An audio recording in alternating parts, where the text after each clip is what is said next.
നമസ്കാരം, സ്വാഗതം സ്പെഷ്യൽ എഡിഷനിലേക്ക്. പലതരം പ്രകമ്പനങ്ങളുണ്ടാക്കിയ ബീഹാർ തെരഞ്ഞെടുപ്പ് പൂർത്തിയായി നാളെ ഫലപ്രഖ്യാപനത്തിലേക്ക് കടക്കുകയാണ്. എല്ലാ എക്സിറ്റ് പോൾ ഫലങ്ങളും NDA സർക്കാരിന്റെ തുടർച്ചയെ പ്രവചിക്കുന്നു. ഏതാണ്ടല്ല എന്ന് വെച്ചാൽ ബഹുഭൂരിപക്ഷം എക്സിറ്റ് പോളുകളും NDA സർക്കാരിന്റെ തുടർച്ച പ്രവചിക്കുകയാണ്. NDA വലിയ ആത്മവിശ്വാസം പ്രകടമാക്കുകയും ചെയ്യുന്നു. ആഘോഷ പരിപാടികൾക്കുള്ള ഏർപ്പാടുകളെല്ലാം അവിടെ തകൃതിയാണ്. അതേസമയം ഈ എക്സിറ്റ് പോളുകളെല്ലാം പർച്ചേസ്ഡ് ആണ്. അപ്പുറത്തേക്ക് ആണ് സംഭവിക്കാൻ പോകുന്നത്, മറിച്ചാണ് സംഭവിക്കാൻ പോകുന്നതെന്ന് പറയുന്നത് തേജസ്വി യാദവിനെ പോലെയുള്ളവർ, ഇന്ത്യ സഖ്യം അല്ലെങ്കിൽ മഹാഗഡ്ബന്ധന്റെ നേതാക്കൾ. പക്ഷെ അതിൽ നിന്നിപ്പോൾ ഒരു ശ്രദ്ധേയമായ ഡെവലപ്മെന്റ് ഈ കാര്യത്തിൽ ഉണ്ടാവുന്നത് RJD തെരഞ്ഞെടുപ്പ് ക്രമക്കേടുകളുമായി ബന്ധപ്പെട്ട ആരോപണം ആവർത്തിച്ചുന്നയിക്കുന്നു എന്നതാണ്. ചിലയിടങ്ങളിൽ അവിടെ ഈ സ്ട്രോങ് റൂമുകളുടെ, ഈ മെഷീൻസ് സൂക്ഷിച്ചിരിക്കുന്ന സ്ട്രോങ് റൂമുകളുടെ ക്യാമറകൾ അരമണിക്കൂറിലധികം സമയം നിന്നുപോകുന്നു. പുലർച്ചെ കൂട്ടത്തോടെ ചില വണ്ടികളിൽ ചില സ്ഥലങ്ങളിലേക്ക് മെഷീനുകൾ കൊണ്ടുവരുന്നു എന്നതുപോലുള്ള പ്രശ്നങ്ങൾ ഉന്നയിക്കുകയാണ്. നാളെ കൗണ്ടിംഗ് വൈകിപ്പിച്ച് ക്രമക്കേടിനുള്ള സാധ്യതയുണ്ടെന്ന് അവർ മുന്നേ ആരോപിക്കുകയും ചെയ്യുന്നു. എന്തായാലും പൂർണ്ണ വിശ്വാസത്തിന്റെ ഒരു പ്രതലത്തിൽ നിന്നുകൊണ്ടല്ല RJD അടക്കമുള്ള പ്രതിപക്ഷ കക്ഷികൾ ഈ തെരഞ്ഞെടുപ്പ് പ്രക്രിയയെ കാണുന്നത് എന്ന ഗൗരവതരമായ പ്രശ്നം അവിടെ ഉണ്ട്. അരമണിക്കൂർ സമയം CCTV ഓഫായി പോയത് സാങ്കേതിക പ്രശ്നം മാത്രമാണ്. അത് പരിഹരിച്ചു എന്നാണ് കമ്മീഷൻ വിശദീകരിക്കുന്നത്, ഇലക്ഷൻ കമ്മീഷൻ. ഇതിനു മുൻപും പല സംസ്ഥാനങ്ങളിൽ CCTV ഓഫായതുമായി ബന്ധപ്പെട്ട ആരോപണം ഉണ്ടായത്. മഹാരാഷ്ട്രയിൽ 45-50 മിനിറ്റ് സമയമാണ് CCTV ഓഫായി പോയത്. മെഷീനുകളുമായി ബന്ധപ്പെട്ട ആരോപണം നേരത്തെ തന്നെ ഉണ്ട്. അതേസമയം ഈ നിലയ്ക്കുള്ള തെരഞ്ഞെടുപ്പിന് മുൻപ് തന്നെ ഇപ്പോൾ ഹരിയാനയിൽ കണ്ടു, അല്ലെങ്കിൽ ബീഹാറിലെ SIRമായി ബന്ധപ്പെട്ട ആക്ഷേപം അവിടെ നിൽക്കുന്നു. അപ്പം അങ്ങനെ പലതരം സങ്കീർണാവസ്ഥകളിലൂടെ കടന്നാണ് ബീഹാർ തെരഞ്ഞെടുപ്പ് പൂർത്തിയാക്കിയത്. നാളെ ഫലം വരുമ്പോൾ സത്യത്തിൽ ഇപ്പോഴേ കോൺഫിഡൻസ് NDAക്ക് നല്ലവണ്ണം ഉള്ളതിൻ്റെ അടിസ്ഥാനം എന്താണ്? ഹരിയാനയിൽ ഇങ്ങനെയൊരു കോൺഫിഡൻസ് അവർ പ്രകടമാക്കിയിരുന്നു 2 ദിവസം മുൻപ്. ഹരിയാന മുഖ്യമന്ത്രി ഞങ്ങൾ തന്നെ ജയിക്കും, ഈ എക്സിറ്റ് പോളുകളൊന്നും പറയുന്നത് പോലെയല്ല, അന്ന് എക്സിറ്റ് പോളെല്ലാം എതിരായിരുന്നു, ഞങ്ങൾ തന്നെയാണ് ജയിക്കാൻ പോകുന്നത്, ഈ ഗുസ്തി സമരവും അല്ലെങ്കിൽ ഈ കർഷക സമരവും ഒന്നുമല്ല ഘടകം, ഞങ്ങൾക്കതിനുള്ള ക്രമീകരണമുണ്ട് എന്നാണ് അദ്ദേഹം പറഞ്ഞത്. ആ പ്രതികരണമാണ് കഴിഞ്ഞ ദിവസം ഈ രാഹുൽ ഗാന്ധി അദ്ദേഹത്തിൻ്റെ വാർത്താ സമ്മേളനത്തിൽ കാണിക്കുകയും ചെയ്തത്. ഏതായാലും BJP NDA സഖ്യത്തിന് വലിയ കോൺഫിഡൻസ് ആണ്. കോൺഫിഡൻസ് പ്രകടമാക്കുന്നു RJDയും. ഇതിൽ ഏത് കോൺഫിഡൻസ് ആണ് വർക്കാവാൻ പോകുന്നത് നോക്കണം. നമ്മൾ ആ വിഷയം ഒന്ന് സംസാരിക്കുകയാണ് ഇന്ന് സ്പെഷ്യൽ എഡിഷൻ. എന്നോടൊപ്പം ഈ ചർച്ചയിലുള്ളത് ശ്രീ നിജേഷ് അരവിന്ദ്, കോൺഗ്രസ് നേതാവ്, NP ചെക്കുട്ടി നിരീക്ഷകൻ, ഷാബു പ്രസാദ് വലത് നിരീക്ഷകൻ എന്നിവരാണ്. ആദ്യം ശ്രീ നിജേഷ് അരവിന്ദ്, നിങ്ങൾ ബീഹാർ വിട്ടോ? ബീഹാർ വിട്ടിട്ടില്ല. ബീഹാർ എന്നല്ല, ഇന്ത്യൻ ജനാധിപത്യത്തെ ഇല്ലാതാക്കാൻ ശ്രമിക്കുന്ന ശക്തികൾക്കെതിരെയുള്ള പോരാട്ടം ഞങ്ങൾ തുടരും. ബീഹാർ നമ്മളെ സംബന്ധിച്ചിടത്തോളം അറിയാം, ബീഹാറിലാണ് SIRന്റെ തുടക്കമിട്ടത്.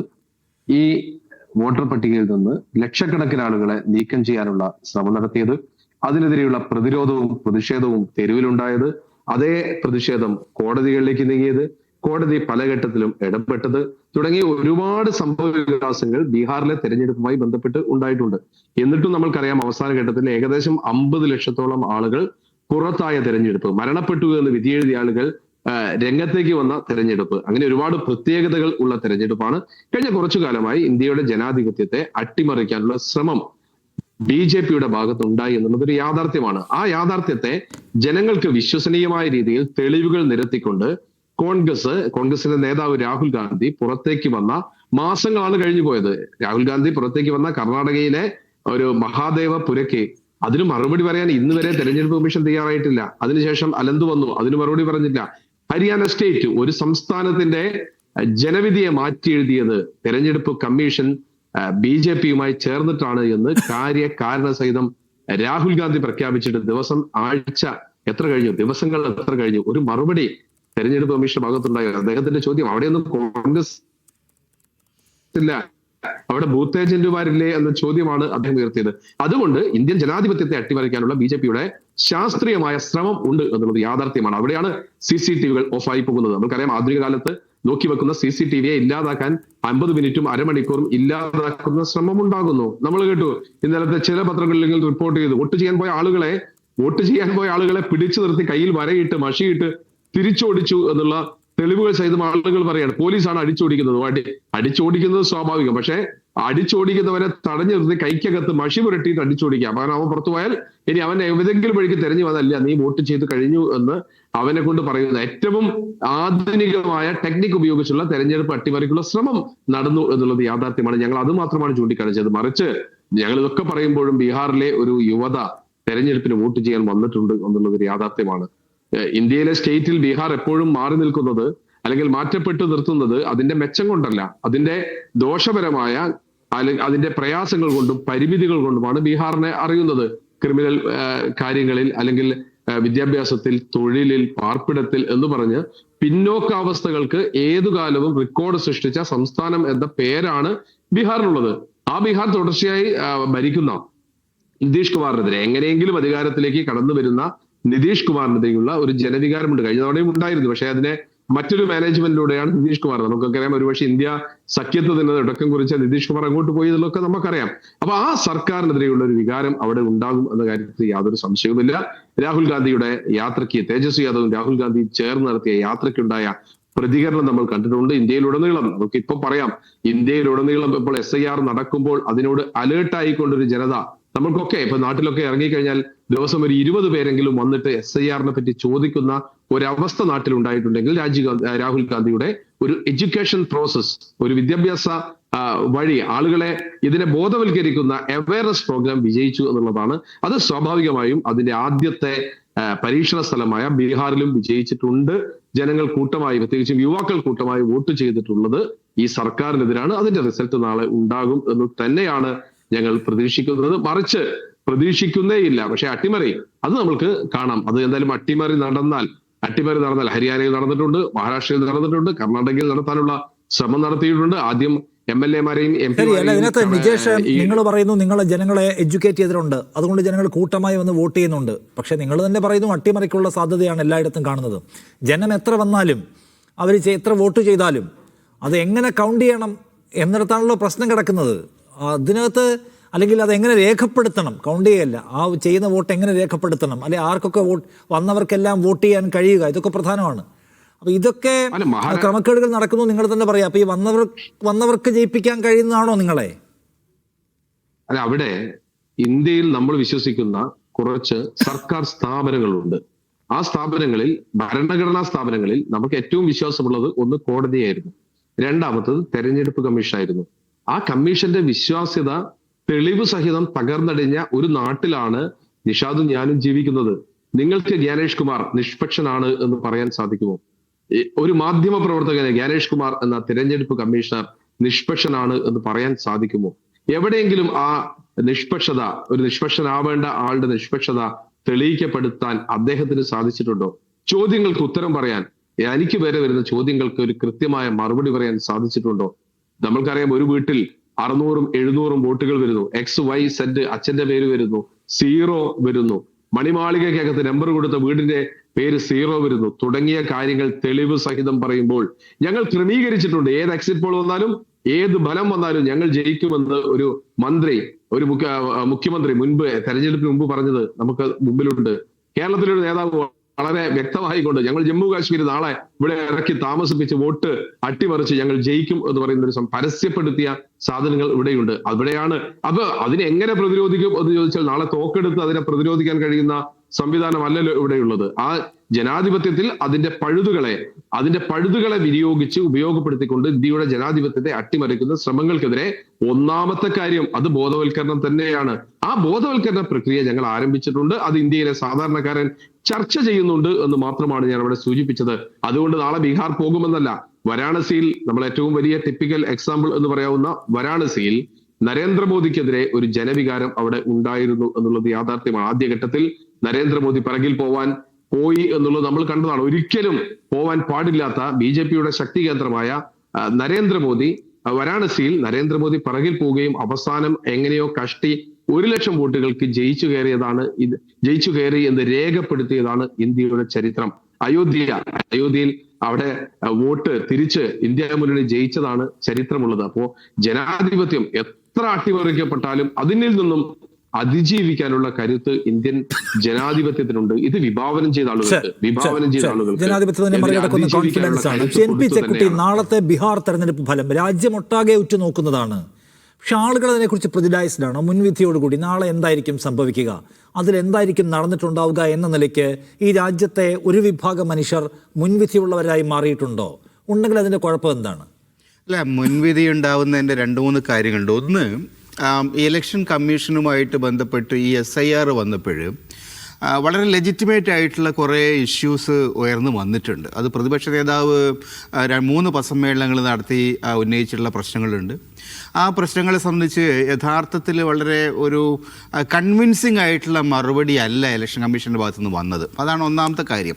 രണ്ടാമത്, തെരഞ്ഞെടുപ്പുമായിട്ട് ബന്ധപ്പെട്ട് പൊതുവിൽ നമ്മൾക്ക് ഇത്തരത്തിലുള്ള സംശയങ്ങൾ ഉയർന്നു വരുമ്പോൾ ഒരു ജനാധിപത്യ പ്രക്രിയയുടെ ഭാഗമായിട്ട് ഭരിക്കുന്ന കക്ഷിയുടെ സ്പോക്സ്മാൻ ആണോ അതിനോട് റിയാക്ട് ചെയ്യേണ്ടത്? ഇവിടെയാണ് ഒരു പ്രശ്നം വന്നിരിക്കുന്നത്. ഇലക്ഷൻ കമ്മീഷന് വേണ്ടിയിട്ട് സംസാരിക്കുന്നത് ഇലക്ഷൻ കമ്മീഷനല്ല, പലപ്പോഴും കേന്ദ്രം ഭരിക്കുന്ന രാഷ്ട്രീയ കക്ഷിയുടെ അല്ലെങ്കിൽ സർക്കാരിൻ്റെ ആളുകളാണ്. അപ്പോൾ സ്വാഭാവികമായിട്ടും കേന്ദ്രം ഭരിക്കുന്ന കക്ഷിയും ഇലക്ഷൻ കമ്മീഷനും തമ്മിൽ എന്തോ ഒരു തരത്തിലുള്ള അമിതമായിട്ടുള്ള ബന്ധങ്ങളുണ്ട് എന്ന ഒരു ധാരണ ഉണ്ടാക്കുന്ന തരത്തിലുള്ള കാര്യങ്ങൾ നടന്നിട്ടുണ്ട്.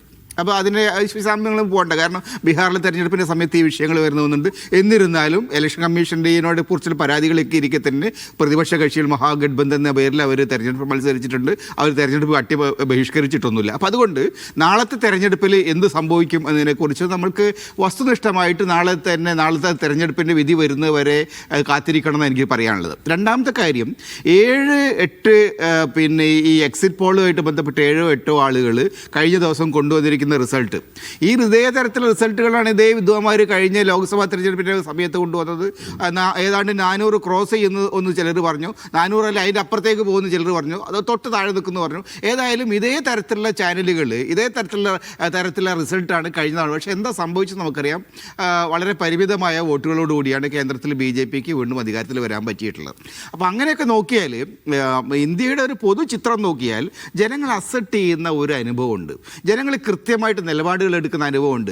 ഈ നിലപാടുകൾ രാഷ്ട്രീയ കക്ഷികളോ രാഷ്ട്രീയ നേതാക്കളോ ഇലക്ഷൻ കമ്മീഷൻ ഇലക്ഷനെ കുറിച്ച് എന്താ പറയുക സംസാരിക്കാവുന്ന ഈ ഫോളജിസ്റ്റുകളോ അവർക്കൊന്നും പലപ്പോഴും മനസ്സിലാവുന്നില്ല. അപ്പോൾ അതുകൊണ്ട് നാളെ ബീഹാറിൽ എന്ത് സംഭവിക്കുന്നു എന്നുള്ളതിൻ്റെ ഒരു പ്രധാനപ്പെട്ട ഇൻഡിക്കേഷനായിട്ട് എനിക്ക് തോന്നുന്നത് 72 ലക്ഷം വോട്ടർമാർ ഇന്ത്യയുടെ ബീഹാറിൻ്റെ ചരിത്രത്തിൽ 51 ശേഷം ഏറ്റവും കൂടുതൽ വോട്ടർമാർ പോളിംഗ് ബൂത്തിലേക്ക് മാർച്ച് ചെയ്ത ഒരു തെരഞ്ഞെടുപ്പാണ് നടക്കുന്നത്. 67%, 68% പോളിംഗ് അവിടെ നടന്നിട്ടുണ്ട്. അതായത് മുൻകാലങ്ങളെക്കാൾ ഒരു 10% വോട്ട് കൂടുതൽ ചെയ്തിട്ടുണ്ട്. 72% ആളുകൾ കൂടുതൽ വോട്ട് ചെയ്തിട്ടുണ്ട്.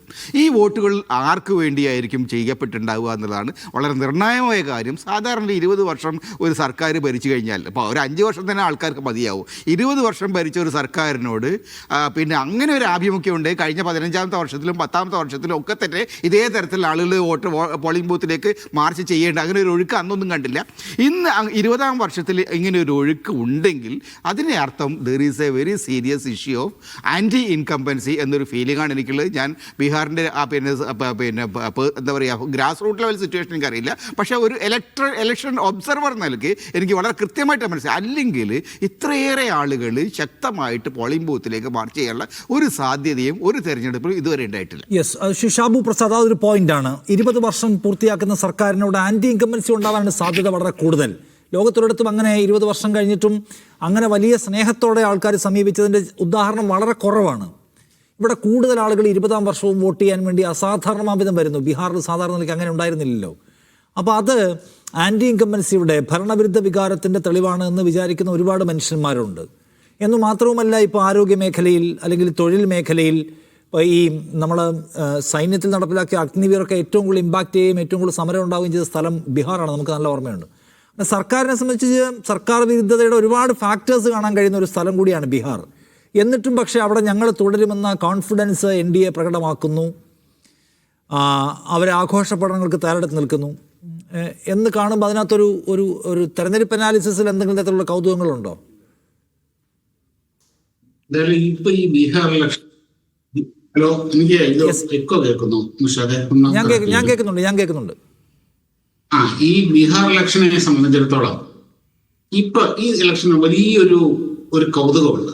കൗതുകം ഉണ്ടെന്ന് പറഞ്ഞു കഴിഞ്ഞാല് ഇപ്പം നിങ്ങൾ മാധ്യമങ്ങളും മീഡിയ പോലുള്ള മാധ്യമങ്ങളും കോൺഗ്രസ് പാർട്ടി എല്ലാം വളരെ നേരത്തെ തന്നെ ഒരു നറേറ്റീവ് സെറ്റ് ചെയ്ത് വെച്ചിട്ടുണ്ട്.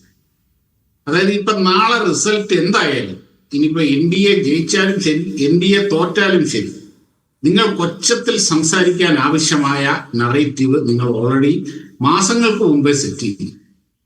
അതായത് NDA ജയിച്ചാൽ വോട്ട് ചോരി തെരഞ്ഞെടുപ്പ് അട്ടിമറി, ഇങ്ങനെയുള്ള കാര്യങ്ങൾ പറയാം. ഇനി NDA തോറ്റാൽ ജനാധിപത്യത്തിന്റെ വിജയം, നരേന്ദ്രമോദിയുടെ തോൽവി, ഇത് പറയാം. ഇത് രണ്ടാണെങ്കിലും നിങ്ങൾക്ക് ആഘോഷിക്കാനുള്ള വകയുണ്ട്. അതിനുള്ള കാര്യം വളരെ ദീർഘദൃഷ്ടിയോടുകൂടി സെറ്റ് ചെയ്തിട്ടുണ്ട്. അതായത് കോൺഗ്രസും മാധ്യമങ്ങളും ഒക്കെ ഈ സമീപകാലത്ത് ദീർഘദൃഷ്ടിയോടുകൂടി ചെയ്ത ഒരു കാര്യമാണ്. അക്കാര്യത്തിൽ ഞാൻ നിങ്ങളെ അഭിനന്ദിക്കുന്നു. ഇനി മറ്റൊന്ന്, ഇവിടെ നിഷാദിന്റെ പ്രശ്നം, അതായത് NDA ആത്മവിശ്വാസത്തോടു കൂടി പറയുന്നു ഞങ്ങൾ ജയിക്കും എന്ന് പറയും. അവരെങ്ങനെ പറയാം? 10-20 വർഷം കഴിഞ്ഞപ്പോൾ, ഇത് ഭരിച്ചു കഴിഞ്ഞപ്പോൾ ഞങ്ങൾ തോൽക്കുമെന്നല്ലേ പറയാൻ പാടുള്ളൂ. ഇത്രയും വലിയ ആന്റി ഇൻകംബൻസി അവിടെ ഉണ്ടാവുമല്ലോ. അപ്പൊ ഞങ്ങൾ ജയിക്കും എന്നവർ പറയുന്നതിൻ്റെ അകത്ത് എന്തൊക്കെയോ ഇല്ലേ? എന്റെ നിഷാദേ, നിങ്ങളൊക്കെ ഒരു പരിണിതപ്രജ്ഞനായ ഒരു മാധ്യമപ്രവർത്തകനല്ലേ. എനിക്ക് ഒരുപാട് ഇഷ്ടമാണ്. നമ്മൾ നല്ല സുഹൃത്തുക്കളും. ശരി, നിങ്ങൾക്ക് നിങ്ങളുടേതായ നറേറ്റീവുകളും നിങ്ങളുടേതായ രാഷ്ട്രീയ വിശ്വാസങ്ങളും ഒക്കെ ഉണ്ടാകാം. പക്ഷേ ഇത്ര ബാലിശമായ രീതിയിൽ പറയും. ഇപ്പൊ ഇവിടെയൊക്കെ ഇലക്ഷനൊക്കെ നടക്കുന്ന സമയത്ത് നമുക്കറിയാലോ, ഈ സ്വതന്ത്ര സ്ഥാനാർത്ഥികൾ ഉണ്ടല്ലോ അസംബ്ലി തെരഞ്ഞെടുപ്പിൽ, അവരോട് ചോദിച്ചു നോക്ക്, ഞങ്ങൾ ജയിക്കുമെന്ന് അവർ പറയുള്ളൂ. പിന്നെ ജനങ്ങളിലേക്ക് ഇറങ്ങി പ്രവർത്തിച്ച ഒരു രാഷ്ട്രീയ പാർട്ടിക്ക് ജനങ്ങളുടെ പൾസ് നന്നായിട്ട് അറിയാം. അത് മനസ്സിലാക്കി തന്നെയാണ് ഞങ്ങൾ ജയിക്കും എന്നവർ പറയുന്നത്. അതിപ്പോ ഇവിടെ ഇവര് പറയുന്ന തേജസ്വി യാദവും പറയുന്നില്ല ഞങ്ങൾ ജയിക്കും, എല്ലാവരും പറയുന്നത്.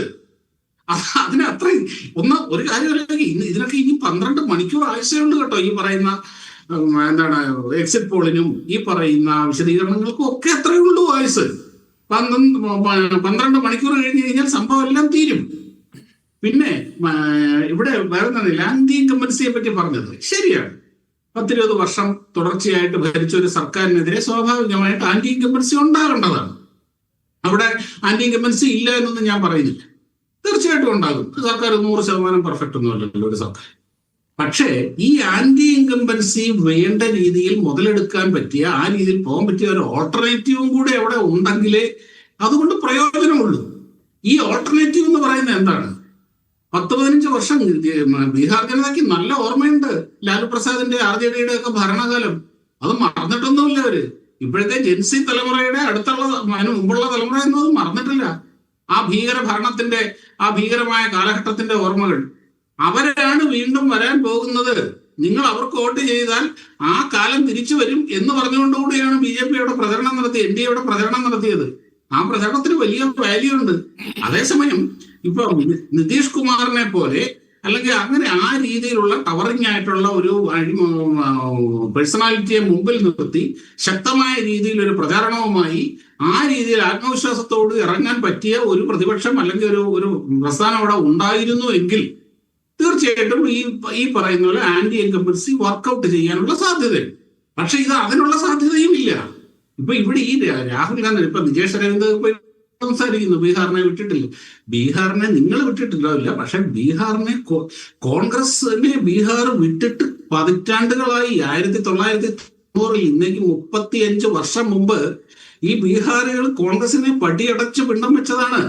ആ പരിസരത്ത് ജഗന്നാഥ മിശ്രയായിരുന്നു ബീഹാറിലെ അവസാനത്തെ കോൺഗ്രസ് മുഖ്യമന്ത്രി. അത്ര ദയനീയമാണ് ഈ RJDയുടെയും ലാലു പ്രസാദ് യാദവിന്റെ ഒക്കെ അടുക്കളപ്പുറത്ത് തിണ്ണ നിരങ്ങി വിറക് വെട്ടിയും വെള്ളം കോരിയാണ് ഇവർ കഴിയുന്നത്. പിന്നെ ഈ പറഞ്ഞ വോട്ട് ചോരിയുടെ കാര്യം, വോട്ട് ചോരി യാത്ര, വോട്ടധികാർ യാത്ര, ഒരു കാര്യം മനസ്സിലാക്കും, ജനങ്ങളെ നേരിട്ട് ബാധിക്കുന്ന പ്രശ്നങ്ങളാണ് ഒരു തെരഞ്ഞെടുപ്പിൽ ചർച്ചാ വിഷയമാണ്. അതിപ്പോ ഈ പറഞ്ഞ പോലെ അഴിമതിയാകാം, തൊഴിലില്ലായ്മയുണ്ടാകാം, അങ്ങനെ ഒരുപാട് വിഷയങ്ങൾ. ഇത് അതിന് പകരം ഇത് വോട്ട് ചെയ്യുന്ന ജനങ്ങളുടെ അടുത്താണ് പറയുന്നത് നിങ്ങളുടെ വോട്ട് പോയി, നിങ്ങളുടെ വോട്ട് നഷ്ടപ്പെട്ടു, നിങ്ങളുടെ വോട്ട് കള്ളം കൊണ്ടുപോയി. ഇത് അതാ പറഞ്ഞത്. കാര്യം ഇവർക്ക് എന്ത് ചെയ്യണമെന്ന് അറിയാൻ വയ്യാത്ത ഒരവസ്ഥ. വോട്ട് ജനങ്ങളെ ബാധിക്കുന്ന അല്ല, നമ്മുടെ കയ്യിലിരിക്കുന്ന വോട്ടവകാശം ജനങ്ങളെ ബാധിക്കുന്ന പ്രശ്നമല്ലേ ഷാബു പ്രസാദ്? വോട്ട് ചെയ്യുന്ന ജനങ്ങളോടല്ല. കഴിഞ്ഞ ദിവസം ഹരിയാനയുമായി ബന്ധപ്പെട്ട വാർത്താ സമ്മേളനത്തിൽ വോട്ട് ചെയ്യുന്ന ജനങ്ങൾക്ക് വോട്ടവകാശം നഷ്ടപ്പെട്ടിട്ടില്ലാന്നേ. പിന്നെ ഇവിടെ അല്ലല്ല, ആ ഞാൻ ക്ലാരിറ്റി എടുത്തിട്ട്, കഴിഞ്ഞ ദിവസം ഹരിയാനയുടെ വിഷയത്തിൽ വാർത്താ സമ്മേളനം നടത്തിയപ്പോൾ ബീഹാറിൽ നിന്ന് എല്ലാ ഡോക്യുമെന്റ്സും കയ്യിലുണ്ടായിട്ടും ഞങ്ങളുടെ പേര് വെട്ടി, കഥ അറിയില്ല എന്ന് പറഞ്ഞ ആൾക്കാരെ പ്രസന്റ് ചെയ്തില്ലേ? അല്ല, ഞാൻ ഒരു കാര്യം പറയാം. ഈ ഇതിന്റെ അകത്ത്, നമ്മുടെ ലിസ്റ്റിന്റെ അകത്ത് ഇഷ്ടം പോലെ പല വിധത്തിലുള്ള പ്രശ്നങ്ങളുണ്ട്. ചിലപ്പോൾ വോട്ട് പേരില്ലാതിരിക്കാം, അല്ലെങ്കിൽ അതിന്റെ അകത്ത് ഡ്യൂപ്ലിക്കേഷൻ, അതൊക്കെ ഉണ്ടാകും. അങ്ങനെയുള്ള സംഭവങ്ങൾ എടുത്ത് കാണിച്ചുകൊണ്ട് ഈ നാട്ടിലെ വോട്ടുകൾ മുഴുവൻ പോയി എന്നൊക്കെ പറഞ്ഞ് പ്രകടനം നടത്തുന്നതിയാല് മനുഷ്യര് പുച്ഛിക്കേ ഉള്ളൂ. അത് നമുക്ക് കാണാം, വരുന്ന തെരഞ്ഞെടുപ്പ് റിസൾട്ടിലൊക്കെ അതൊക്കെ പ്രതിഫലിക്കുന്ന കാര്യമാണ്. പിന്നെ ഈ എൻ പി ചെക്കുട്ടി പറഞ്ഞ വേറൊരു കാര്യം ഞാൻ കൃത്യമായിട്ട് അതിന്റെ മറുപടി പറയാം. അതായത് ഇതുവരെ ഇല്ലാത്ത രീതിയിൽ 10% വോട്ട് അവിടെ കൂടുതൽ ചെയ്തിരിക്കുന്നു എന്നാണ് പറഞ്ഞത്.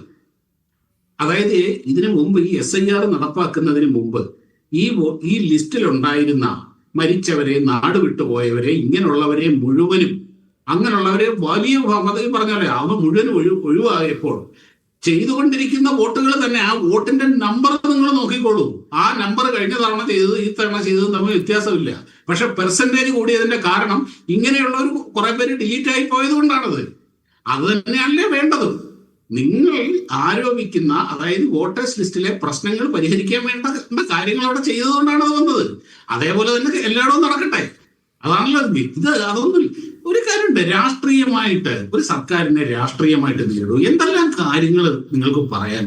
ഞാൻ പറഞ്ഞല്ലോ, നിതീഷ് കുമാർ എന്ന് പറയുന്നത്, അല്ലെങ്കിൽ അവിടുത്തെ NDA സർക്കാർ എന്ന് പറയുന്നത് 100% പെർഫെക്റ്റ് ഒന്നുമല്ല.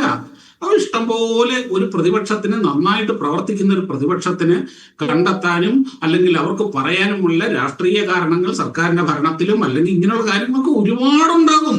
അതാണ് പ്രതിപക്ഷം ചെയ്യേണ്ടത്.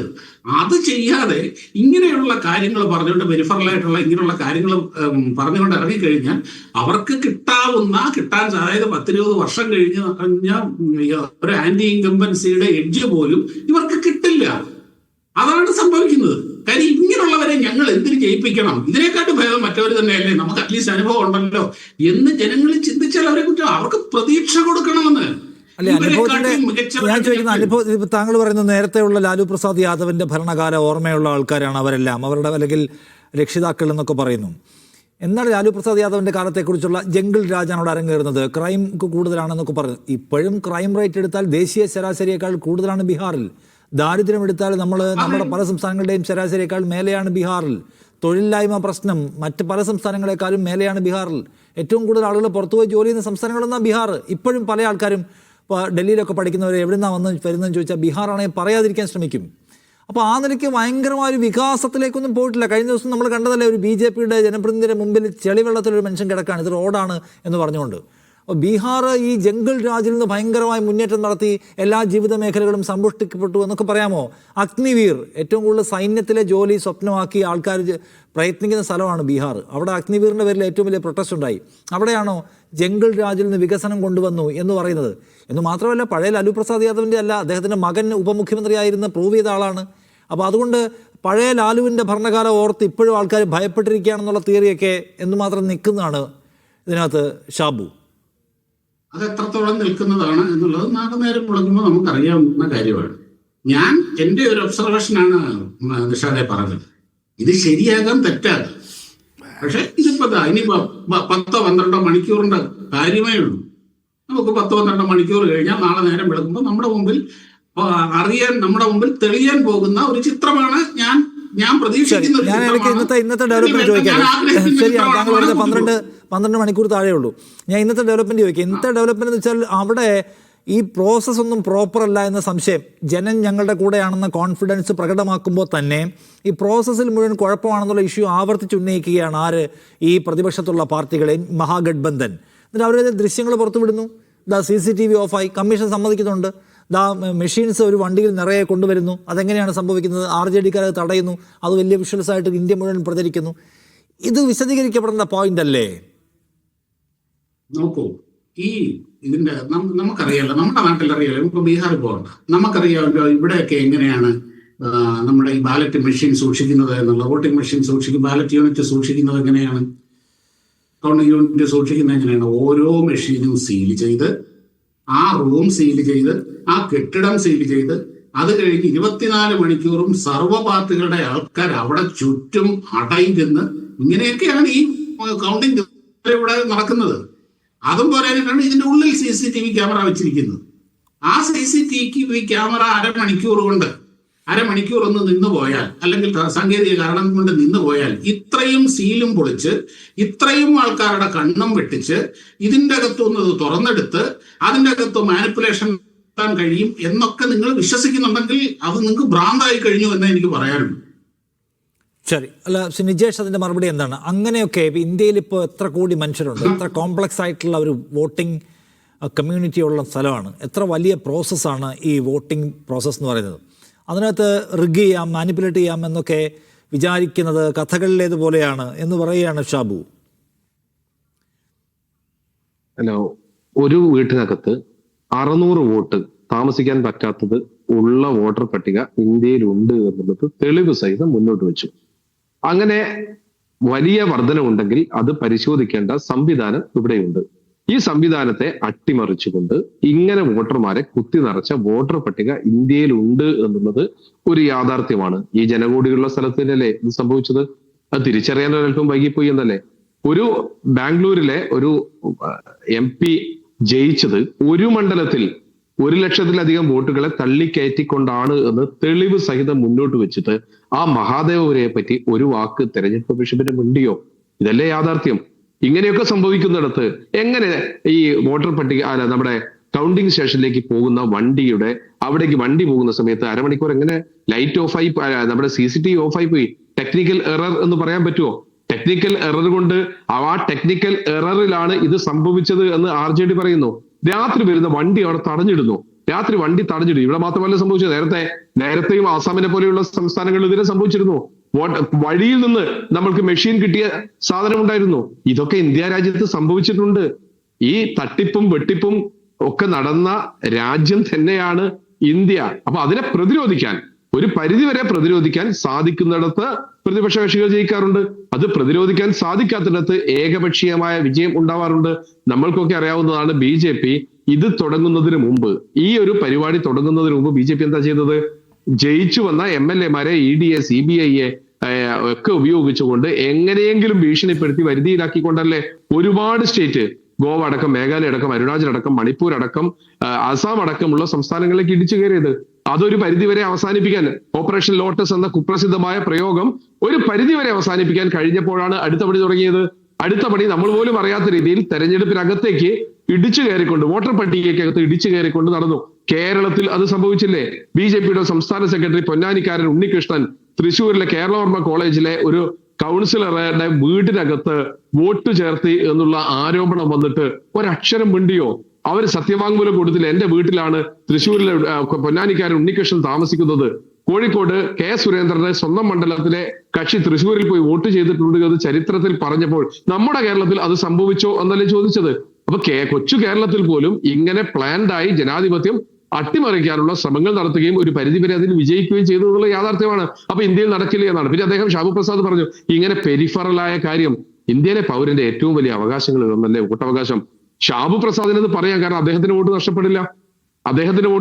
എന്നാൽ സാധാരണക്കാരായ ആളുകൾ അവരുടെ വോട്ട് നഷ്ടപ്പെടുന്ന, അവരുടെ പൗരത്വം നഷ്ടപ്പെടുന്ന, ഈ റോളിൽ നിന്ന് നീക്കം ചെയ്യപ്പെടുന്നു എന്ന പേടിയുള്ള 10,000-കണക്കിന് ആളുകൾ ഇന്ന് ഉണ്ട്. ഞങ്ങളെ പോലെ നാട്ടിൻ പുറത്ത് രാഷ്ട്രീയ പ്രവർത്തനം നടന്ന, പൊതുപ്രവർത്തനം നടന്ന ആളുകളിലേക്ക് ഏറ്റവും കൂടുതൽ ആളുകൾ ആശങ്കയോടുകൂടി കടന്നു വരുന്നത് 2002-ലെ വോട്ടർ പട്ടികയിൽ ഞങ്ങളില്ല, അന്ന് ഞങ്ങൾ ഗൾഫിലായിരുന്നു, അതുകൊണ്ട് ഞങ്ങളുടേത് ഉണ്ടാവില്ലേ എന്ന ചോദ്യമാണ്. പഴുതടച്ചിട്ടാണോ ശ്രീ ഷാബു പ്രസാദ് SIR കേരളത്തിലേക്ക് വന്നത്? അല്ല, പഴുതടച്ചിട്ട് എങ്ങനെയാണ് എന്ന് പറഞ്ഞിട്ടില്ല. അതുകൊണ്ട് ഒരു പൗരന്റെ ഏറ്റവും വലിയ അവകാശത്തെ നിസ്സാരമായ കാര്യമാണ് എന്ന് പറയുന്നത് ശരിയാണോ എന്ന് ശ്രീ ഷാബു പ്രസാദ് പരിശോധിക്കുക. നിങ്ങൾക്ക് നേരെ വരാത്തത് കൊണ്ട്, അല്ലെങ്കിൽ BJPക്ക് നേരെ വരാത്തത് കൊണ്ട് അത് പ്രശ്നമല്ല എന്നും മറ്റുള്ളവന്റേത് പോയിക്കോട്ടെ എന്ന് പറയുന്നത് ഉന്നയിക്കുന്ന പ്രശ്നങ്ങൾ വളരെ ഗൗരവമുള്ള പ്രശ്നങ്ങളാണ്. ഈ തെരഞ്ഞെടുപ്പ് റിഗ് എന്ന് പറഞ്ഞാൽ സീരിയസ് ആയിട്ടുള്ള ഒരു അലിഗേഷനാണ്. പക്ഷെ അത് പോകെ രാഹുൽ ഗാന്ധി ഒരു വശത്തിരുന്ന് ഈ തെരഞ്ഞെടുപ്പ് മുഴുവൻ തട്ടിപ്പാണെന്ന് പറയുന്ന ഒരാൾ, അയാളെ പരിഗണിക്കേണ്ടതില്ല, അയാൾക്ക് മറുപടി പറയേണ്ടതില്ല, അയാളത് പറഞ്ഞുകൊണ്ടേയിരിക്കും എന്ന മട്ട് സൃഷ്ടിക്കുന്നതിൽ BJPക്കാരും മോദിയും അമിത്ഷായും ഈ ജ്ഞാനേഷ് കുമാറും ഒക്കെ വിജയിച്ചോ? രാഹുൽ ഗാന്ധി ഇന്ത്യയുടെ പ്രതിപക്ഷ നേതാവാണ്. രാഹുൽ ഗാന്ധി എന്ന് പറഞ്ഞ ഒരാളല്ല പറയുന്നത്. രാഹുൽ ഗാന്ധി പറഞ്ഞതിനെ ആവർത്തിച്ചു പറയുന്നത് ഇന്ത്യയിലെ ബൂത്ത് തലം വരെയുള്ള ആളുകളാണ്. ഈ പ്രോസസ്സിന്റെ ഭാഗമായിക്കൊണ്ട് സാധാരണക്കാരായ ആളുകളുടെ മനസ്സിനകത്തേക്ക് ഈ വിഷയം അറിഞ്ഞിട്ടുണ്ട് എങ്കിൽ അത് രാഹുൽ ഗാന്ധി മുന്നോട്ട് വെച്ച പൊളിറ്റിക്സ് ആണ്. അദ്ദേഹം വെറുതെ രാവിലെ വന്ന് പത്രസമ്മേളനം നടത്തി പോയതല്ലല്ലോ. അദ്ദേഹം തെളിവ് വെച്ച് ഇന്ത്യയിലെ ജനങ്ങളോട് പറഞ്ഞ കാര്യങ്ങൾ അത് എത്തേണ്ടടുത്ത് എത്തിയിട്ടുണ്ട് എന്നാണ് ഞങ്ങളുടെ വിശ്വാസം. രാജ്യത്തിന്റെ പ്രതിപക്ഷ നേതാവ് വെറുതെ പ്രതിപക്ഷ നേതാവ് ആയതല്ലല്ലോ, 2 തവണ പ്രതിപക്ഷ നേതാവിന് ആവശ്യമായ സംഖ്യയില്ല എന്ന് പറഞ്ഞുകൊണ്ട് ഞങ്ങൾ ഒറ്റയ്ക്ക് ഭരിച്ചോളാം എന്ന് പറഞ്ഞിടത്ത് ഇന്ത്യയിലുടനീളം സഞ്ചരിച്ച് ഒരു പൊളിറ്റിക്സിനെ വാർത്തെടുത്തിട്ടാണ് രാഹുൽ ഗാന്ധി പ്രതിപക്ഷ നേതാവായത്. അവിടെയും ഈ വോട്ട് തട്ടിപ്പിന്റെ എല്ലാ കാര്യങ്ങളും ഉണ്ടായിട്ടും, വോട്ട് തട്ടിപ്പ് നടത്തിയിട്ട് പരമാവധി സീറ്റുകളിൽ ജയിക്കാൻ ശ്രമിച്ചിട്ടും അതിനെയും അതിജീവിച്ച് 400 സീറ്റ്, അതല്ലായിരുന്നു നമ്മുടെ പ്രചണ്ഡ പ്രചരണം. എവിടെ പോയി നമ്മുടെ 400 സീറ്റ്? അവിടുന്ന് താഴോട്ട് വന്ന് മുട്ടി ജയിച്ച് കഷ്ടി ചന്ദ്രബാബു നായിഡുവിന്റെയും നിതീഷ് കുമാറിന്റെയും കരുണ കൊണ്ട് അധികാരത്തിൽ ഇരിക്കേണ്ട അവസ്ഥ ഉണ്ടായിട്ടുണ്ട് എങ്കിൽ അത് രാഹുൽ ഗാന്ധി എന്ന് പറയുന്ന നേതാവ് നടത്തിയ വലിയ പോരാട്ടമാണ്. നമുക്ക് കുറച്ചുകൂടി അപ്പുറത്തേക്ക് കടത്തി പറയാം. ഭൂരിപക്ഷം ന്യൂനപക്ഷത്തെ കൊന്നൊടുക്കി കഴിഞ്ഞാൽ, ഭൂരിപക്ഷം ന്യൂനപക്ഷത്തിന്റെ അധികാരങ്ങൾ ഇല്ലാതാക്കി കഴിഞ്ഞാൽ, ന്യൂനപക്ഷത്തിനെ വേട്ടയാടി കഴിഞ്ഞാൽ ഭൂരിപക്ഷം എക്കാലവും അധികാരത്തിൽ വരുമെന്ന ഗുജറാത്തിൽ നിന്ന് ആരംഭിച്ച ഒരു സ്ട്രാറ്റജി ആയിരുന്നു BJP പ്രയോഗിച്ചത്. അതായിരുന്നു മണിപ്പൂരിൽ പ്രയോഗിച്ചത്. സർക്കാരിന്റെ തോക്കെടുത്ത്, സർക്കാരിന്റെ ആയുധമെടുത്ത്, AK-47 ഉൾപ്പെടെയുള്ള എടുത്ത് പോലീസ് സ്റ്റേഷനിൽ ആയുധങ്ങൾ കട്ടെടുത്ത് കൊണ്ടുപോയി അവിടെയുള്ള ന്യൂനപക്ഷ വിഭാഗത്തിനെ വേട്ടയാടി അവരുടെ ശവശരീരം പോലും മാസങ്ങൾ മോർച്ചറിക്കകത്ത് വെച്ച് സംസ്കാരം പോലും നടത്താൻ സമ്മതിക്കാതിരുന്ന ഒരിടത്തേക്ക് ആദ്യമായി കടന്നു ചെന്ന അന്നത്തെ പ്രതിപക്ഷ നേതാവായിരുന്നു രാഹുൽ ഗാന്ധി. അദ്ദേഹം പോയി ദുരിതാശ്വാസ ക്യാമ്പിലേക്ക് പോയി. അദ്ദേഹത്തെ യാത്ര തടയാൻ ശ്രമിച്ചു. അന്നും ചോദിച്ചു ഇയാൾക്ക് വട്ടാണോ എന്ന് ചോദിച്ച ആളുകളുണ്ട്. പക്ഷേ മണിപ്പൂരിലെ തെരഞ്ഞെടുപ്പ്, ലോക്സഭാ തെരഞ്ഞെടുപ്പ് കഴിഞ്ഞപ്പോൾ ഭൂരിപക്ഷം വോട്ട് ചെയ്ത് BJP ജയിക്കേണ്ടിടത്ത് ആ 2 സീറ്റിലും, മണിപ്പൂരിലെ 2 സീറ്റിലും കോൺഗ്രസ് സ്ഥാനാർത്ഥി വിജയിച്ചത് അത് ജനാധിപത്യത്തിന്റെ ഒരു സംശയവും വേണ്ട ഒരു പൊൻപുലരിയായിരുന്നു. അത് തന്നെയാണ് രാഹുൽ ഗാന്ധി ഈ കാര്യത്തിൽ നടത്തുന്ന ശ്രമങ്ങൾ അവ നാളെയോ മറ്റന്നാളോ വിജയിക്കുമെന്ന് വിചാരിക്കാൻ ഒരു നിർവാഹവുമില്ല. കാരണം അദ്ദേഹം ഒരു വലിയ സംവിധാനത്തോടാണ് പോരാടുന്നത്. പക്ഷെ അതിൻ്റെ ഏറ്റവും വലിയ വിജയത്തിൻ്റെ സാധ്യത അത് ജനങ്ങൾക്കിടയിൽ ഒരു രാഷ്ട്രീയ ശക്തിയായി കൺവേർട്ട് ചെയ്യപ്പെടുമ്പോഴാണ്. അദ്ദേഹം മുന്നോട്ട് വെക്കുന്ന ആശയം ജനങ്ങൾക്കിടയിൽ അതിനൊരു ഗ്രിപ്പുണ്ടാകുമ്പോഴാണ്. അതിൻ്റെ ഒരു തുടർ സാധ്യതയെ താങ്കൾ എങ്ങനെയാണ് കാണുന്നത്? ആ നിലയ്ക്ക് ജനങ്ങളെ എഡ്യൂക്കേറ്റ് ചെയ്യുക. ഇപ്പോൾ പോലും അദ്ദേഹം കോടതിയിൽ പോകുന്നില്ല, തെരഞ്ഞെടുപ്പ് കമ്മീഷന് സത്യവാങ്മൂലം കൊടുക്കുന്നില്ല. കാരണം കൊടുത്തതുകൊണ്ട് കാര്യമൊന്നുമില്ല. പകരം ജനങ്ങളോട് ഇത് പറയലാണ് പ്രധാനം. ജനങ്ങളെ തൻ്റെ ഈ തനിക്ക് മനസ്സിലായ കാര്യങ്ങൾ ജനങ്ങളെ പഠിപ്പിക്കുകയും അവരെ തൻ്റെ പിന്നിൽ അണിനിരത്തുകയും ചെയ്യലാണ് പ്രധാനം. അതുകൊണ്ടാണ് അദ്ദേഹം ഇങ്ങനെ പ്രസന്റേഷൻ വാർത്താ സമ്മേളനം നടത്തുന്നത്. അതിൻ്റെ ഒരു പരിണതി, അതിൻ്റെ ഒരു സാധ്യത, അതിനെ താങ്കൾ എങ്ങനെയാണ് കാണുന്നത്? അല്ല, ജനാധിപത്യത്തിൽ ആരാണ് യഥാർത്ഥത്തിൽ അവകാശികൾ? ആരാണ് ഏറ്റവും ശക്തരായിട്ടുള്ള ആളുകൾ? അത് സർക്കാർ ഉദ്യോഗസ്ഥരോ അല്ലെങ്കിൽ കോടതിയിലിരിക്കുന്ന ജഡ്ജിമാരോ ഒന്നുമല്ല, അല്ലെങ്കിൽ പാർലമെൻറ്റിലിരിക്കുന്ന മെമ്പർമാരോ അല്ല. ജനങ്ങളാണ് പരമാധികാരികൾ. അത് വളരെ പ്രധാനപ്പെട്ട ഒരു തത്വമാണ്. ആ തത്വത്തിൻ്റെ ഒരു പ്രയോഗവൽക്കരണമാണ് ഈ രാഹുൽ ഗാന്ധിയുടെ 2-3 കാര്യങ്ങളിൽ ഞാൻ കാണുന്നത്. ഒന്ന്, അദ്ദേഹം കന്യാകുമാരി മുതൽ വടക്കോട്ട് നടത്തിയ യാത്ര, അത് ഇന്ത്യയുടെ രാഷ്ട്രീയ പ്രശ്നങ്ങളെക്കുറിച്ച് ജനങ്ങളുമായിട്ടുള്ള നേരിട്ടുള്ള ഒരു സംവാദമായിരുന്നു. ജനകീയ വിഷയങ്ങളിൽ ജനങ്ങളോട് സംവദിച്ചുകൊണ്ട് ഒരു പുതിയ പൊളിറ്റിക്കൽ ഒരു സിസ്റ്റം കൊണ്ടുവരാൻ, ഒരു പൊളിറ്റിക്കൽ ഇമേജറി കൊണ്ടുവരാനുള്ള ശ്രമമാണ്. അത് വളരെ വിജയകരമായിട്ടുള്ളൊരു ശ്രമമായിരുന്നു. കാരണം ഇന്ത്യയുടെ രാഷ്ട്രീയത്തിൽ ആദ്യമായിട്ട് സാധാരണ ജനങ്ങൾ ഏറ്റവും സമുന്നതരായിട്ടുള്ള നേതാക്കളുമായിട്ട് നേരിട്ട് സംവദിക്കുകയും സംസാരിക്കുകയും ബന്ധപ്പെടുകയും ചെയ്യുന്ന സമീപകാലത്തൊന്നും നമ്മൾ കണ്ടിട്ടില്ല. ഇന്ത്യയുടെ പൊളിറ്റീഷ്യൻസ് വിമാനത്തിലൂടെയാണ് അധികം പേരും പോവുക. നമ്മൾ പ്രധാനമന്ത്രിയായിട്ട് നരേന്ദ്രമോദി അധികാരത്തിൽ വന്നപ്പോൾ അദ്ദേഹം ഇന്ത്യൻ എയർലൈൻസിൻ്റെ വിമാനമല്ല ഉപയോഗിച്ചത്, അദാനിയുടെ ഒരു വിമാനം ഉപയോഗിച്ചിട്ടാണ് ഡൽഹിക്ക് പോയത്. ആ തരത്തിൽ ജനങ്ങളിൽ നിന്ന് വളരെയേറെ അകന്നു നിൽക്കുന്ന ഒരു പൊളിറ്റിക്കൽ ക്ലാസ് ജനങ്ങളിലേക്ക് ആദ്യമായിട്ട് നേരിട്ട് വീണ്ടും കടന്നു വരുന്ന ഒരു അനുഭവമാണ്. അത് വളരെ എനർജൈസ് ചെയ്യുന്നൊരു സംഗതി, പൊളിറ്റിക്കലി ജനങ്ങളെ എനർജൈസ് ചെയ്യുന്നൊരു സംഗതിയാണ്. അത് വളരെ പ്രധാനപ്പെട്ടൊരു കാര്യമാണ്. രണ്ടാമത്, ഈ വിഷയങ്ങളിൽ ഇപ്പം ഇലക്ഷൻ കമ്മീഷനുമായിട്ട് ബന്ധപ്പെട്ട പ്രശ്നങ്ങളിൽ തെരഞ്ഞെടുപ്പിൻ്റെ വോട്ടെടുപ്പുമായിട്ട് അല്ലെങ്കിൽ വോട്ടർ പട്ടികയുമായിട്ട് ബന്ധപ്പെട്ട അദ്ദേഹം വളരെ പ്രധാനപ്പെട്ട വിഷയങ്ങളാണ് ഉന്നയിച്ചിരിക്കുന്നത്.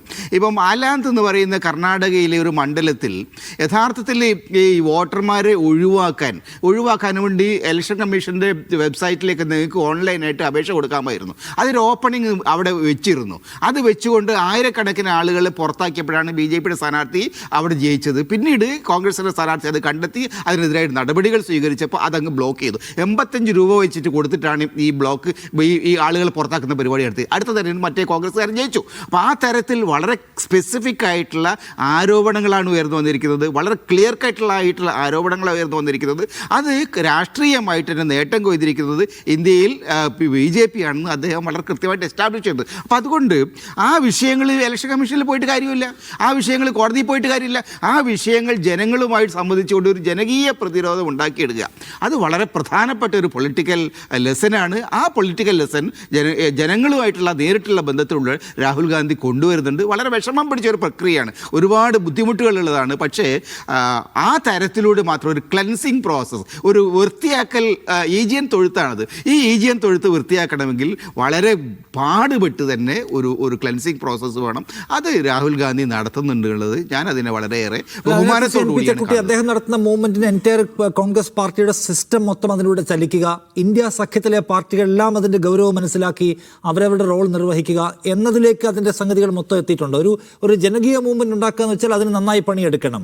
അതിന് ആ സഖ്യത്തിലെ മുഴുവൻ പാർട്ടികളുടെയും പിന്തുണ ഉണ്ടാവണം. കോൺഗ്രസിനെ കൂടെ ഒറ്റയ്ക്ക് നടക്കണമെന്നില്ല, കാരണം കോൺഗ്രസ് എല്ലായിടത്തും ഇപ്പോൾ ആ നിരക്കുള്ള ശേഷിയിലല്ല ഉള്ളത്.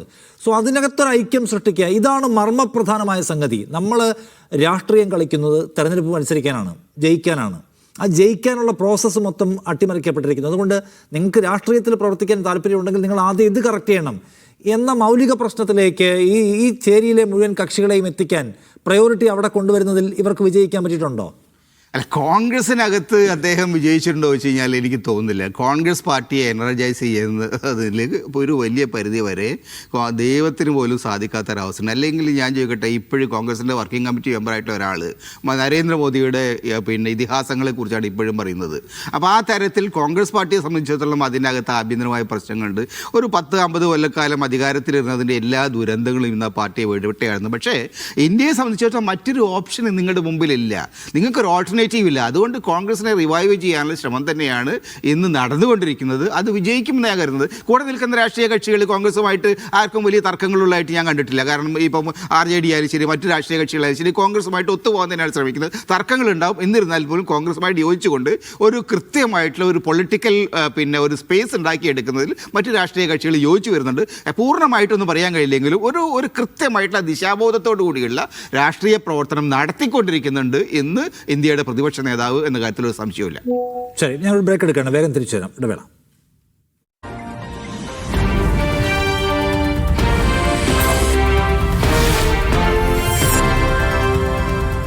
ചർച്ചയിലേക്ക് വിളിച്ചു ഷാബു പ്രസാദ് തമ്പന്ന. ഇനിയിപ്പം മണിക്കൂറുകൾ മാത്രമേ ബാക്കിയുള്ളൂ. താങ്കളുടെ അനാലിസിസ് എന്താണ്? അവിടെ NDA തന്നെ നല്ല ഭൂരിപക്ഷത്തിൽ അധികാരത്തിൽ വരാൻ പോവുകയാണ് ബീഹാറിൽ എന്നാണോ 4ാം തവണയും? ഞാൻ അങ്ങനെ തന്നെയാണ് പ്രതീക്ഷിക്കുന്നത്. പൊതുവെ എൻ്റെ ഒരു ഒബ്സർവേഷൻ അങ്ങനെയാണ്. ചിലപ്പോൾ അത് അങ്ങനെ തന്നെ നടക്കണമെന്ന് നിർബന്ധമൊന്നുമില്ല. പക്ഷെ എന്ന് വെച്ചാൽ ഇപ്പം കഴിഞ്ഞ തവണത്തെ വ്യത്യാസം നമുക്ക് ഓർമ്മയുള്ളൂ. ചെറിയ വ്യത്യാസത്തിലാണ് അവർക്ക് മഹാഗഡ്ബന്ധന് അധികാരം നഷ്ടപ്പെടുന്നത്. അതിൽ തന്നെ അവിടുത്തെ ഏറ്റവും വലിയ കക്ഷി RJD ആയിരുന്നു. അവിടെ ഏറ്റവും കൂടുതൽ സ്വീകാര്യതയുള്ള നേതാവ് ആരാണെന്ന് ചോദിച്ചാൽ നിതീഷ് കുമാറിനേക്കാൾ മുകളിൽ സ്വീകാര്യത ഇത്തവണ അഭിപ്രായ സർവേകളിൽ വന്നത് തേജസ്വി യാദവിനാണ്.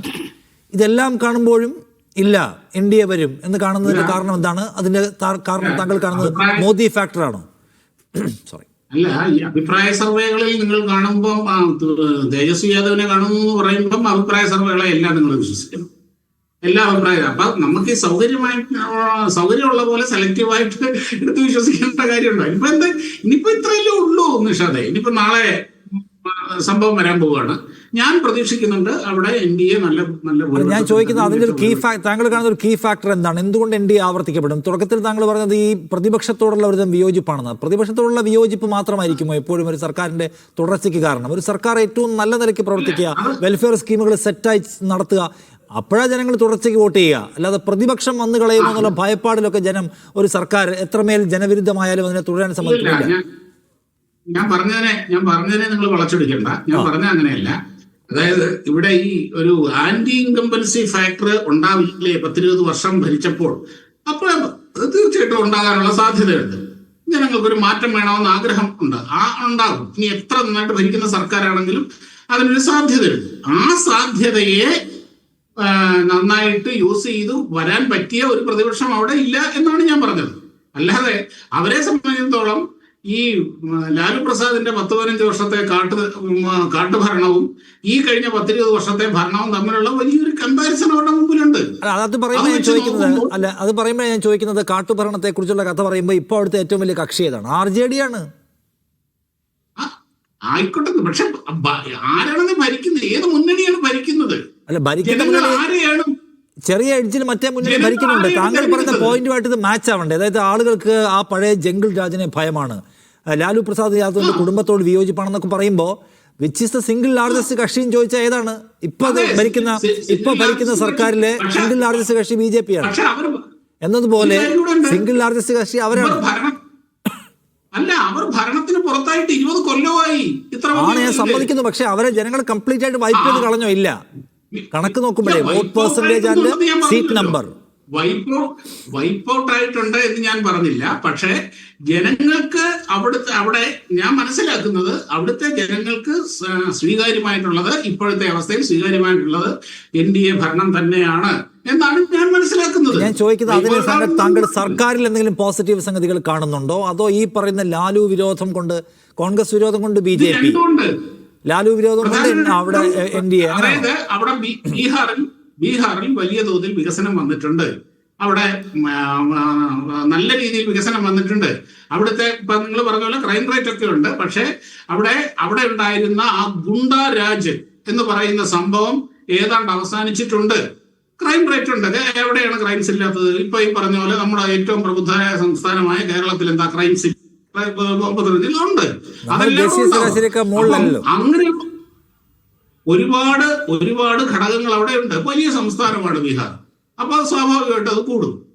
അങ്ങനെയുള്ള ഒരുപാട് ഘടകങ്ങൾ അവിടെ ഉണ്ട്. അതിനോടൊപ്പം അവർക്ക് ഈ പറഞ്ഞ പോലെ എന്തെങ്കിലും ഒരു ആന്റി ഇൻകംബൻസി, കാര്യം ഇപ്പോഴത്തെ ഈ പുതിയ തലമുറ ജെൻസി എന്ന് പറയുന്ന തലമുറ വേറൊരു ഭരണം കണ്ടിട്ടില്ല. അപ്പോ എന്നാൽ നമുക്കൊന്ന് മാറ്റി പരീക്ഷിച്ചുകൂടെ എന്ന് ചിന്തിച്ചാൽ അവർക്ക് അങ്ങനെ ഒരു ഓപ്ഷൻ പോലും അവർക്കില്ല. അതാണ് ഞാൻ പറഞ്ഞത്. അതും ഇവർക്ക് NDAക്ക് ഒരു അഡ്വാൻറ്റേജ് ആണിത്. പിന്നെ ഇവിടെ നിജേഷ് രവീന്ദ്ര പറഞ്ഞ അദ്ദേഹം 10 വർഷം, അതായത് ഇതില്ലാതെ പ്രതിപക്ഷ സ്ഥാനത്തിനുള്ള ആ നമ്പർ ഇല്ലാതെ ഇരുന്നുകൊണ്ട് 10 വർഷം കഠിനമായി അധ്വാനിച്ചുണ്ടാക്കിയെടുത്ത ഒരു രാഷ്ട്രീയ ബേസ് കൊണ്ടാണ് ഇപ്പോൾ പ്രതിപക്ഷ നേതാവായിരിക്കുന്നത് എന്ന് പറഞ്ഞു. ആലോചിക്കണം നിഷാദെ, 60 കൊല്ലം രാജ്യം ഭരിച്ചൊരു പാർട്ടിയാണ്. 10 വർഷം മുമ്പ് 2004 മുതൽ 2014 വരെ രാജ്യം ഭരിച്ച കക്ഷിയാണ് ഇപ്പോൾ പറയുന്നത് ഞങ്ങൾ കഷ്ടപ്പെട്ട് കഴിഞ്ഞ 10 വർഷം കൊണ്ടൊരു ബേസ് ഉണ്ടാക്കിയെടുത്തു. അത് അവരെവിടെ നിൽക്കുന്നു എന്നെങ്കിലും ഒന്ന് ആലോചിക്കണം. അതൊരു മനസ്സിലാക്കുന്നുണ്ട്. ഞാൻ എന്താ ഇവിടെ നിങ്ങൾ ഇത് നിൽക്കുമ്പോൾ സമയത്ത് നിങ്ങളുടെ യൂട്യൂബിൽ വന്ന ഒരു കമന്റ് ഞാനിങ്ങനെ കാണുന്നുണ്ട്. എന്താ, താജുദ്ദീനി, ഇന്ത്യൻ തെരുവിൽ ജൻസി കലാപം അരങ്ങേറേണ്ട സമയം അതിക്രമിച്ചു. അതായത് ഇവരൊക്കെ ആഗ്രഹിക്കുന്ന കാര്യം അവർക്ക് പബ്ലിക്കായിട്ട് വന്നിരുന്ന് പറയാൻ പറ്റില്ല. പക്ഷെ ഈ രീതിയിൽ ഇങ്ങനെയാണ് ഇവർ അവയർനെസ് ഉണ്ടാക്കാൻ ശ്രമിക്കുന്നത്. ശരി, NP ചെക്കുട്ടി, ഇവിടെ നിങ്ങളുടെ യൂട്യൂബിൽ വന്ന കമന്റാണ് ഞാൻ വായിച്ചത്. ശരി, ഞാൻ കേട്ടു. അല്ല, NP ചെക്കുട്ടി, ഇതിനകത്തൊരു കാര്യമുള്ളതേ, അതായത് ഈ BJPക്ക് ഇപ്പോൾ ക്രമക്കേട് ആരോപണമൊക്കെ ഉന്നയിക്കാം, പക്ഷെ എന്നാലും അവർക്ക് അനുകൂലമായി പ്രവർത്തിക്കുമെന്ന് വിചാരിക്കുന്ന ചില ഫാക്ടേഴ്സ് ഉണ്ടല്ലോ. പഹൽഗാം ഉണ്ടായപ്പോൾ പഹൽഗാമിലേക്ക് പോകുന്നതിന് മുമ്പ് മോദി വന്നത് ബീഹാറിലേക്കാണ്. എന്നിട്ട് അദ്ദേഹം ബീഹാറിനെ കേന്ദ്രീകരിച്ച് സംസാരിക്കുന്നത് നമ്മൾ കേട്ടതാണ്. ഇപ്പോഴും മോദി പലതരത്തിലുള്ള വർഗീയ സ്വഭാവമുള്ള പ്രസംഗങ്ങൾ അവസാന ലാപ്പിൽ നടത്തുന്നത് കാണുകയും ചെയ്തു. അത് എല്ലായിടത്തും അവർ ഒരു പരീക്ഷിക്കുന്ന ഒരു പ്രധാനപ്പെട്ട ട്രംപ് കാർഡ് എന്ന് പറയുന്ന സംഗതി ഇതാണല്ലോ. അതിൻ്റെ ഒരു പ്രയോഗ സാധ്യത ബീഹാർ പോലെ സ്ഥലത്ത് എന്തുമാത്രമുണ്ട്. നിതീഷ് കുമാറിൻ്റെ ഗ്രിപ്പാണ്. അതിപ്പോൾ ഇവർ രണ്ടും തുല്യാതുല്യം സീറ്റിലാണ് മത്സരിക്കുന്നത്. ഇപ്പം പഴയതുപോലെ JDUവിന് അങ്ങനെ അപ്പർ ഹാൻഡ് ഒന്നും ഇല്ല. എന്ന് മാത്രമല്ല, നിതീഷിന് പ്രായമായി, അദ്ദേഹത്തിന് പഴയ ഒരു കരിസ്മയുണ്ടോ സംശയമാണ്. ദേശീയ സർക്കാരിൽ പോലും അദ്ദേഹത്തിൻ്റെ പങ്കാളിത്തം എന്ന് പറയുന്നത് അങ്ങനെ ഒരു കിങ് മേക്കർ സ്വഭാവത്തിലുള്ള ലൗഡായിട്ടുള്ള ഒരു സാന്നിധ്യമൊന്നും അല്ല. സോ അദ്ദേഹത്തിൻ്റെ ജനപ്രീതിയും കുറയുന്നു എന്ന് പല സർവേകളും പറയുകയും ചെയ്യുന്നുണ്ട്. BJP ആൻഡ് NDA അവിടെ കാണുന്ന അവർക്ക് മുന്നോട്ട് പോകാൻ ഫ്യൂവലാവുന്ന ഒരു പ്രധാന സംഗതി എന്തായിരിക്കും? 20 കൊല്ലത്തിന് അപ്പുറം ഉണ്ടായിരുന്ന ഏതോ ജംഗിൾ രാജിനെ കുറിച്ചാണ് പറയുന്നത്. 20 കൊല്ലം എന്ന് പറഞ്ഞാൽ ഒരു തലമുറയാണ്.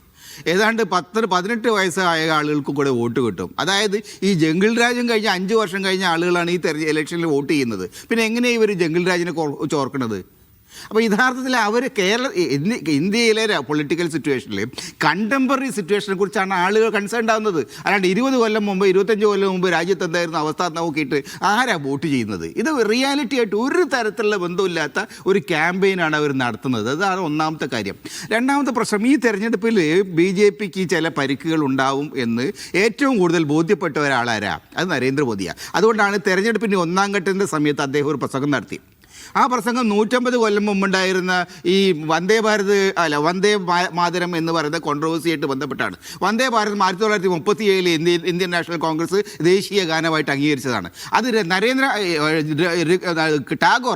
ടാഗോറാണ് അതിൻ്റെ ആദ്യത്തെ 2 ഖണ്ഡങ്ങൾ സ്റ്റാൻസാസ് ആണ് രാജ്യത്തിൻ്റെ ഗാനമായിട്ട് എടുക്കേണ്ടത് തീരുമാനിച്ചത് ടാഗോറിൻ്റെ റെക്കമെൻഡേഷൻ ആയിട്ടാണ്. ആ വിഷയം ഈ തെരഞ്ഞെടുപ്പിൻ്റെ സമയത്ത് ഒരു കമ്മ്യൂണൽ ഡിവിഷന് വേണ്ടി ഉയർത്താൻ നരേന്ദ്രമോദിയെ പോലെ ഒരാൾ ശ്രമിച്ചിട്ടുണ്ടെങ്കിൽ, പ്രധാനമന്ത്രി ശ്രമിച്ചിട്ടുണ്ട്, ചരിത്രവിരുദ്ധമായ കാര്യമാണ്. അതിൻ്റെ അർത്ഥം ഏതെങ്കിലും തരത്തിലൊരു കമ്മ്യൂണൽ പോളറൈസേഷൻ ഉണ്ടാക്കാനുള്ള ഒരു ശ്രമം പോലും അവർ നടത്തിയിട്ടുള്ളതാണ്. അതിൻ്റെ കാര്യം അവർ വളരെയേറെ പരിഭ്രാന്തരാണ് എന്നുള്ളതായിട്ടാണ് ഞാൻ മനസ്സിലാക്കുന്നത്. ശരി നിജേഷ്, ഇവൻ നാളത്തെ ഫലത്തെക്കുറിച്ച് നല്ല കോൺഫിഡൻസിൽ തന്നെയാണോ ഇപ്പോഴും ഉള്ളത്? ഈ ക്രമക്കേട് നടത്തുന്ന ആൾക്കാർ കണക്ക് കൂട്ടി വെച്ചിരിക്കുന്ന ഒരു തിരിയുന്ന നമ്പർ ഉണ്ടാവുമല്ലോ, അതിന് മേലെ ജനം വന്ന് കൂടിയിട്ടുണ്ടെന്ന്, അതിന് മേലെ കൂടി ജനം വന്ന് വോട്ട് ചെയ്തിട്ടുണ്ട് ജയിക്കുമെന്നാണോ? അങ്ങനെ ഉണ്ടെങ്കിൽ ക്രമക്കേട് അല്ല, നമ്മൾ മറന്നു പോകുന്നൊരു കാര്യം, 2020 നിഷാദെ ആരാ അവിടെ ജയിച്ചത്? BJP ആണോ? 2020 തെരഞ്ഞെടുപ്പിൽ BJP ആണോ ജയിച്ചത്? ഇപ്പൊ ജംഗിൾ രാജൊക്കെയാണല്ലോ പറയുന്നത്. അല്ല, അന്ന് ജയിച്ചത് അന്ന് ഇന്ത്യ മുന്നണിയില്ല, നിതീഷ് കുമാറും RJDയും കോൺഗ്രസുമുള്ള മുന്നണിയല്ലേ ജയിച്ചത്. അതിനുശേഷമല്ലേ നിതീഷ് കുമാർ അങ്ങോട്ട് മാറിപ്പോയത്, ശരിയല്ലേ? അപ്പൊ അതുകൊണ്ട് അന്ന് ജംഗിൾ രാജ് പറഞ്ഞില്ലേ?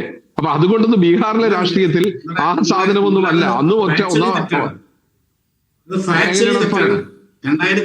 ജയിച്ചത് NDA മുന്നണി, അതായത് ഇവരുള്ള. അതിനുശേഷമാണ് ഭരിച്ചുകൊണ്ടിരിക്കുമ്പോഴാണ് നിതീഷ് കുമാർ ചാടി അപ്പുറത്ത് പോയതും വീണ്ടും ചാടി ഇപ്പുറത്ത് വന്നതും. ഇലക്ഷനിൽ ജയിച്ചത് നിതീഷ് കുമാറും BJP അല്ല, അന്ന് ഒന്നാമത്തെ കക്ഷി ആരായിരുന്നു? അല്ല, അന്ന് ഒന്നാമത്തെ കക്ഷി ഇവർ തന്നെ, RJD തന്നെ. അപ്പുറത്തുനിന്ന് നിതീഷ് കുമാർ അദ്ദേഹത്തിന് ഇടയ്ക്കിടയ്ക്ക് മാറുന്ന രീതി ഉണ്ടല്ലോ, അത് അദ്ദേഹം അപ്പുറത്തുനിന്ന് ഇറങ്ങി ഇവിടെ വന്ന് കൂടി സർക്കാർ ഉണ്ടാക്കി. ഈ തേജസ്വി ഉപമുഖ്യമന്ത്രിയായി കുറച്ച് കഴിഞ്ഞപ്പോൾ അദ്ദേഹം തിരിച്ചുപോയി. അപ്പൊ ഒന്നാമത്തെ കക്ഷി അന്നും RJD അല്ലേ? ശരി ശരി 2020 തെരഞ്ഞെടുപ്പിൽ ഒന്നാമത്തെ കക്ഷി ഒറ്റ കാര്യം, ഷാബു പ്രസാദ് കോൺഗ്രസ് അടിത്തറയുണ്ടാക്കിയല്ല. കോൺഗ്രസ് 60 കൊല്ലം കൊണ്ട് ഈ ഭരണഘടനാ സ്ഥാപനങ്ങളെ ദുരുപയോഗം ചെയ്യാത്തത് കൊണ്ടാണ് തെരഞ്ഞെടുപ്പ് കമ്മീഷനും സുപ്രീം കോടതിയും ഒക്കെ ഇവിടെ നിലനിന്നത്. നിങ്ങൾ ഈ 10-11 കൊല്ലം കൊണ്ട് രാഷ്ട്രീയവൽക്കരിച്ചതാണ്. അടിയന്തരാവസ്ഥയ്ക്ക് ശേഷവും തെരഞ്ഞെടുപ്പ് നടന്നു, ഇന്ദിരാഗാന്ധി തോറ്റു, ഇന്ദിരാഗാന്ധി ജയിലിൽ പോയി, അതിനുശേഷം വീണ്ടും തെരഞ്ഞെടുപ്പിൽ വന്നു, ഇന്ദിരാഗാന്ധി ജയിച്ചു.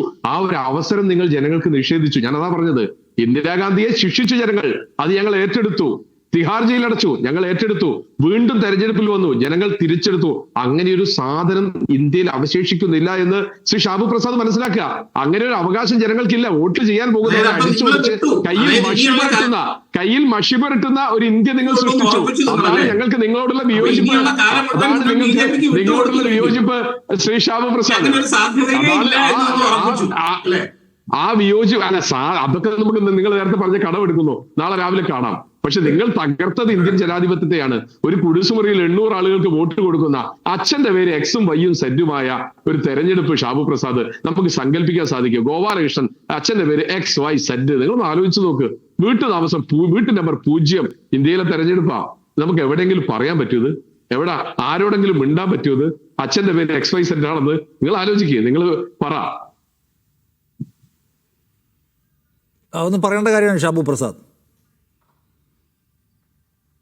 ഞാൻ പറഞ്ഞല്ലോ എന്റെ നിഷാദെ, ഈ വോട്ടർ പട്ടികയിലെ ഈ രീതിയിലുള്ള ഡിസ്ക്രിപ്പൻസീസ് ഇത് ഏത് കാലത്തും ഇവിടെ ഉണ്ട്. ഈ 2014 ശേഷം പൊട്ടിമുളച്ച് വന്നതല്ല.